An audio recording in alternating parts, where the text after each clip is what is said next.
রণক্ষেত্র যখন টান টান উত্তেজনায়, ঠিক তখনই এক বিস্ফোরক মন্তব্য করে আলোচনার মোড় ঘুরিয়ে দিলেন ইসরায়েলি প্রধানমন্ত্রী বেনিয়ামিন নেতানিয়াহু। যুদ্ধের তৃতীয় সপ্তাহে এসে তিনি সাফ জানিয়ে দিয়েছেন, শুধুমাত্র বিমান হামলা চালিয়ে ইরানের বিরুদ্ধে কোনো বড় ধরনের বিপ্লব বা কাঙ্ক্ষিত বিজয় অর্জন করা সম্ভব নয়। ইরানের সামরিক অবকাঠামো গুঁড়িয়ে দিতে এবং ভূরাজনৈতিক সমীকরণ বদলে দিতে একটি শক্তিশালী স্থল অভিযানের বিকল্প দেখছেন তিনি। নেতানিয়াহুর এই অবস্থান ওয়াশিংটন ও তেল আবিবের মধ্যকার ফাটলকে আরও স্পষ্ট করে তুলেছে। মার্কিন প্রেসিডেন্ট ডোনাল্ড ট্রাম্প যখন মধ্যপ্রাচ্যের নতুন কোনো দীর্ঘমেয়াদী যুদ্ধ এড়াতে একটি সম্মানজনক প্রস্থান পথ খুঁজছেন, তখন নেতানিয়াহুর এই গ্রাউন্ড ইনভেশনের পরিকল্পনা হোয়াইট হাউসের কপালে দুশ্চিন্তার ভাঁজ ফেলেছে।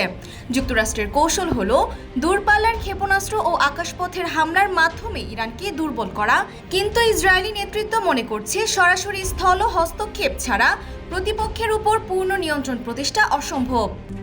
RICL TMX, যুগের পর যুগ স্থাপনা থাকে মজবুত। বিশ্লেষকরা সতর্ক করছেন যে ইসরায়েল যদি সত্যি ইরানি স্থল অভিযান শুরু করে, তবে এটি আর কেবল দুই দেশের দ্বন্দ্বে সীমাবদ্ধ থাকবে না, এটি পুরো মধ্যপ্রাচ্যকে একটি ভয়াবহ ও রক্তক্ষয়ী আঞ্চলিক মহাযুদ্ধের দিকে ঠেলে দিতে পারে। ইসরায়েলি সামরিক বাহিনী ও রাজনৈতিক নেতৃত্ব বর্তমানে এই সম্ভাব্য স্থল অভিযানের রূপরেখা চূড়ান্ত করতে কাজ করে যাচ্ছে। Desk report, Bangladesh bulletin.